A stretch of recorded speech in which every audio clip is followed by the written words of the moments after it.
दुर्योधन शकुनी बरोबर युधिष्ठिर द्यूत खेळत असताना भगवान श्रीकृष्णांनी पांडवांचे रक्षण का नाही केले, याचे भगवान श्रीकृष्णांनीच दिलेले यथार्थ स्पष्टीकरण.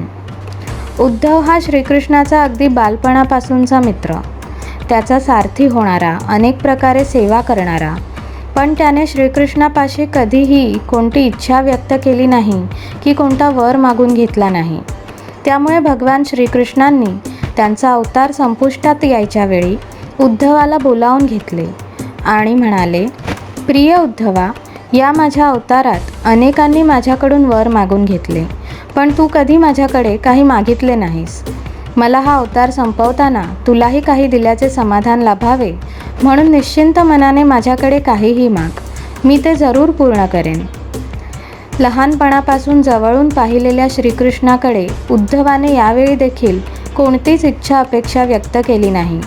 पण श्रीकृष्णाने शिकवलेल्या गोष्टी आणि खुद्द श्रीकृष्णाची स्वतःची कृती यातील काही विसंगती उद्धवाला समजल्या नव्हत्या. त्याबद्दल उद्धवाचे मन साशंक होते आणि ती अस्वस्थता दूर करण्यासाठी त्याला श्रीकृष्णाच्या अशा त्या सर्व कृतीमागची कारणे समजून घ्यायची होती. उद्धव श्रीकृष्णास म्हणाला, हे कृष्णा, तू आम्हाला जगण्यासाठी एका सन्मार्गाने जाण्यास शिकवलेस, पण तू स्वतः मात्र वेगळ्याच मार्गाने जगलास. महाभारतात तुझ्या भूमिकेतून तू केलेल्या अनेक कृती मला कधीच उमजल्या नाहीत. त्यामागची कारणे जाणून घेण्याची इच्छा आहे. तू माझी ही इच्छा पूर्ण करशील का? भगवान श्रीकृष्ण म्हणाले, उद्धवा, कुरुक्षेत्रावर मी अर्जुनाला जो उपदेश केला ती भगवद्गीता होती, पण आज मी तुला जे सांगेन ती उद्धव गीता म्हणून ओळखली जाईल. तू माझा सत्शील मित्र आहेस, म्हणून ही संधी मी तुला देत आहे. अगदी निःशंक मनाने तुझे प्रश्न विचार. उद्धवाने विचारण्यास सुरुवात केली. प्रभो, सर्वप्रथम मला हे सांगा, खरा मित्र कोण? भगवान श्रीकृष्ण म्हणाले, खरा मित्र तो असतो जो न सांगता, मदत न मागता देखील संकटसमयी धावून येतो. त्यावर उद्धव म्हणाला, कृष्णा, तू पांडवाचा जिवलस सखा आहेस. ते तुला त्यांचा आपदबांधव म्हणजेच संकटांपासून संपूर्ण रक्षण करता समजतात. ज्याला केवळ वर्तमानाचेच नव्हे तर भविष्यातही घडणाऱ्या सर्व घटनांचे संपूर्ण ज्ञान आहे, असा तू खरा ज्ञानी आहेस. आत्ताच तू मला खऱ्या मित्राची व्याख्या सांगितलीस, मग त्याप्रमाणे तू का नाही वागलास? धर्मराज युधिष्ठिरास द्यूत खेळण्यापासून परावृत्त का नाही केलेस? ठीक आहे, एक वेळ नाही थांबवलेस, पण निदान खेळाचे परिणाम तरी धर्मराजाच्या बाजूने का नाही फिरवलेस? तो जिंकला असता, पण तू तेही नाही केलेस.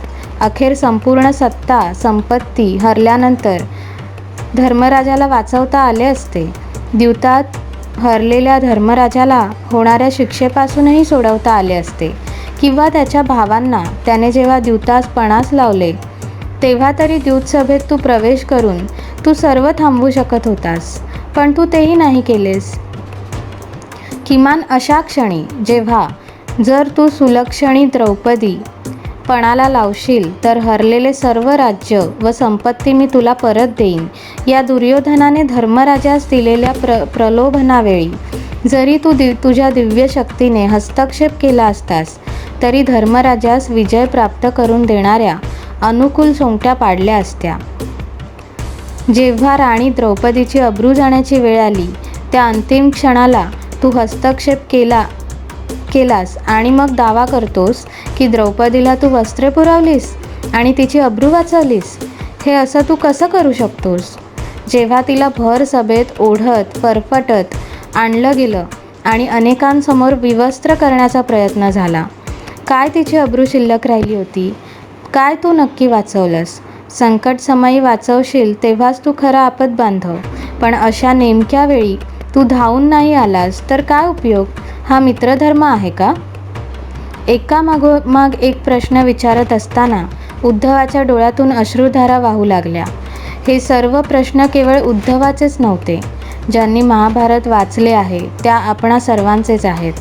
जणू काही आपल्या सर्वांच्या वतीनेच उद्धवाने ते भगवान श्रीकृष्णास विचारले होते. भगवान श्रीकृष्ण हसले. प्रिय उद्धवा, या भूतलावरील मानवी जगाचा नियम आहे. केवळ विवेकबुद्धी जागृत असणाऱ्याचाच विजय होतो.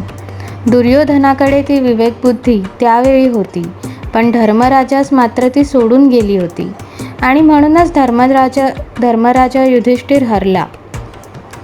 भगवान श्रीकृष्णाचे बोल उद्धवास उमगले नाहीत. तो संभ्रमात पडला. श्रीकृष्ण पुढे म्हणाले, दुर्योधन अमाप संपत्तीचा मालक जरूर होता, पण द्यूत खेळण्याचे ज्ञान मात्र त्याच्यापाशी नव्हते. म्हणून त्याने मामा शकुनीस द्यूत खेळण्यास वापरले. तरी खेळातील पैजा मात्र त्याने स्वतः लावल्या.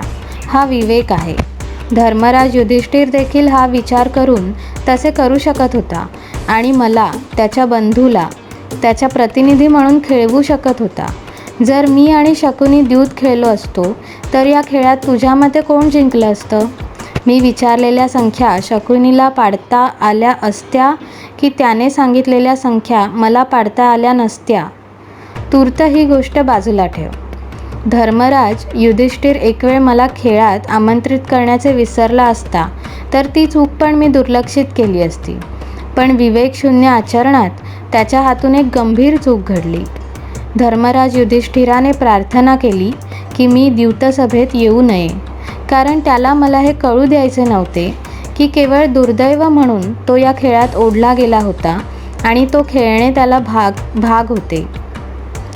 त्याने मला केलेल्या या प्रार्थनेमुळे माझे हात बांधले गेले. मी सभेच्या बाहेरच उपस्थित राहून प्रतीक्षा करत होतो की पांडवांपैकी एक जण तरी प्रार्थना करून मला बोलावेल. भीम, अर्जुन, नकुल, सहदेव हे देखील जेव्हा हरले तेव्हा दुर्योधनाला शिव्याशाप आणि स्वतःच्या नशिबाला दोष देण्यात मग्न झाले होते. मला बोलवायला ते विसरले होते. द्रौपदी देखील अचानक बसलेल्या तीव्र धक्क्यामुळे मला विसरली होती. जेव्हा मोठ्या भावाची आज्ञा म्हणून दुःशासनाने तिला केसांना धरून भर सभेत फरफटत आणले, ती सुद्धा तिच्या बुद्धीप्रमाणे सभेत सर्वांशी वादविवाद घालत होती. दुःशासनाचे हात तिच्या पदरापर्यंत पोचले. त्या क्षणापर्यंत तिने एकदाही मला बोलावले नाही. अखेर तिची सुबुद्धी तेव्हा जागृत झाली जेव्हा दुःशासन तिला विवस्त्र करायला सरसावला. सर्व बुद्धिवाद थांबवून तिने अखेर हात टेकले आणि आकांताने आक्रोश करू लागली. हरी हरी, अभयम कृष्णा अभयम, असा टाहो फोडत तिने माझी प्रार्थना केली आणि त्या क्षणी तिची अब्रू वाचवण्याची संधी मला मिळाली. मी क्षणार्धात तिथे पोहोचून तिचे रक्षण केले. या सर्व परिस्थितीत माझी काय चूक आहे सांग बरे? काय छान समजावलेस कृष्णा. मी प्रभावित झालो, पण नक्कीच फसलो नाही देवा. अजून एक प्रश्न विचारू शकतो? श्रीकृष्णाने मंद हसून संमती दिली. याचा अर्थ असा आहे की जेव्हा तुला बोलावलं जाईल तेव्हाच तू येणार.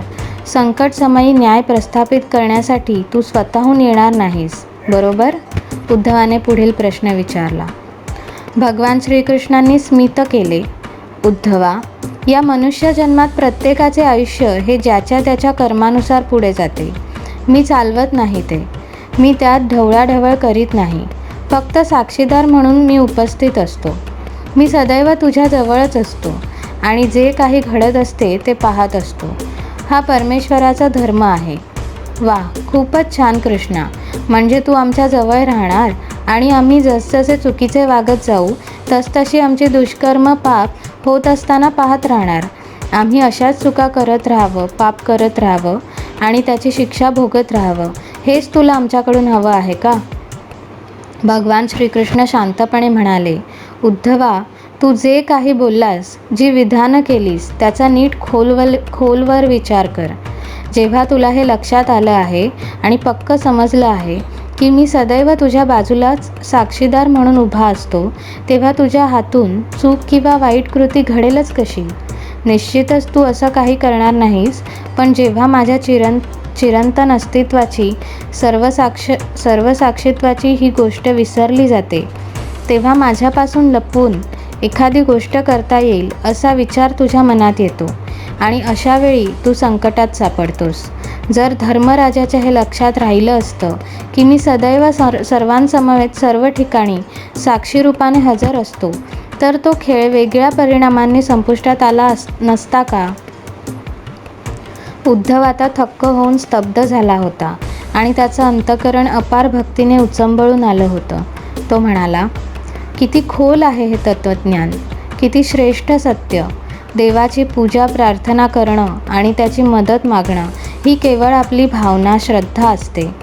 पण ज्या क्षणापासून आपण हा विश्वास ठेवायला लागतो की त्याच्याशिवाय काही चालू शकत नाही, तेव्हा त्याचं साक्षीरूप अस्तित्व चराचरात जाणवल्याशिवाय राहत नाही. हे त्रिकालबाधित सत्य एकदा जाणवल्यानंतर कोणतेही पापकृत्य आपल्या हातून घडणे शक्य आहे का? संपूर्ण भगवद्गीतेतून हेच तत्त्वज्ञान भगवान श्रीकृष्णांकडून अर्जुनास प्राप्त झाले आहे. श्रीकृष्ण सारथी होता, मार्गदर्शक होता, पण तो स्वतः लढला नाही. त्याने अर्जुनास योग्य ते पथदर्शन तेवढे केले आणि सत्याचा विजय घडवून आणला. श्री केशवाय नमः. माधवाय नमः.